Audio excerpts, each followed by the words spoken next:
Christophe Zeller, bonjour. Bonjour Ariane. Beaucoup de plaisir aujourd'hui à vous retrouver pour notre rendez-vous sans langue de bois. Dites-nous un petit peu, qu'est-ce que vous pensez de ce fichier des impayés de loyer qu'a voulu mettre en place l'AFNAIM et les professionnels de l'immobilier?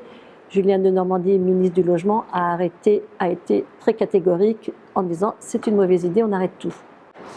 J'espère que Julien Denormandie reviendra sur cette décision. Pourquoi? Les fichiers, il y en a toujours eu. Si on regarde un petit peu dans l'historique, on peut regarder que les banques ont toujours eu des fichiers de clients un petit peu indélicats ou un peu défaillants, à telle enseigne qu'il y a un organisme qui les regroupe, c'est la Banque de France. Ça fait des années que ça existe et personne ne s'en émeut.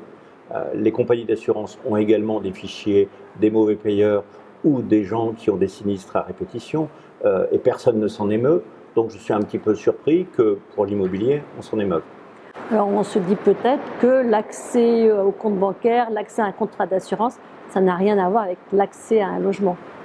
La symbolique n'a juste rien à voir. Oui, c'est vrai. Mais il faut regarder les choses des deux côtés. Il y a un locataire et un bailleur. Le côté du locataire, c'est de défendre ses intérêts, je comprends, mais dans les bailleurs, dans les locataires, 97% sont des gens sans histoire.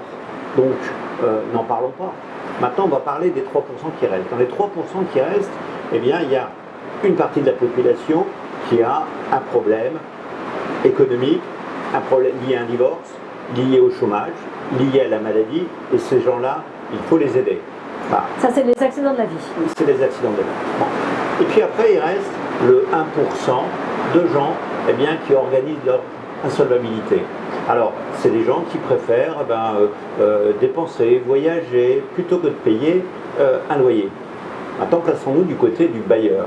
Le bailleur, ça peut être quelqu'un qui se dit « j'ai envie d'investir, peut-être en vue de la retraite, parce que peut-être que l'immobilier, c'est peut-être plus astucieux que d'investir dans des actions ou dans un portefeuille titre ou ailleurs.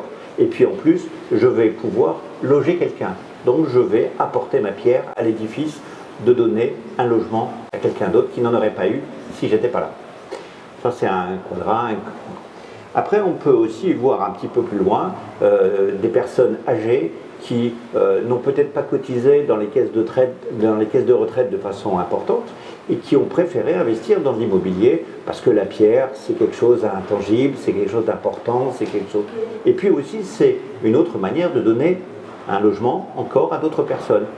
Mais ces personnes qui sont âgées en général, le loyer, c'est un complément de revenu dont ils ont impérativement besoin parce qu'ils ont une toute petite retraite.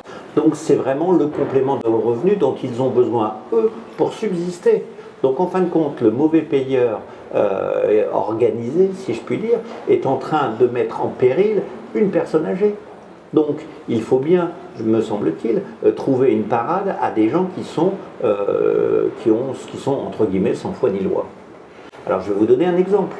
J'ai un exemple dans le sud, un couple de profession médicale qui, lors de la prise à bail, affichait un revenu, monsieur plus madame, de 10 000 €. La propriétaire a donné son accord pour louer. Et puis au fil du temps, ces personnes-là ont payé avec un peu de retard, un peu plus de retard, et puis 1 mois de retard, 2 mois, 3 mois. Aujourd'hui, ils sont à 4 mois de retard. Et la personne âgée, elle est très malade et elle ne peut plus se soigner. Mais trouvez-vous ça normal? Moi, pas du tout. Donc je pense que sur les personnes qui sont des mauvais payeurs organisés, il faut un fichier parce qu'il faut redonner l'habitude aux gens de ne pas fuir leurs responsabilités. Alors juste pour la petite histoire quand même sur cette personne-là, ces mauvais payeurs, ils ont eu un dégât des eaux. Donc à cette occasion, l'agence est allée voir la nature des sinistres. Et qu'est-ce qu'elle a vu dans les sinistres? Madame avait 8 à 10 paires de Louboutin. Alors on peut peut-être, au lieu de se payer une paire de Louboutin, payer son loyer. Et je pense que tout est dit. Merci beaucoup Christophe.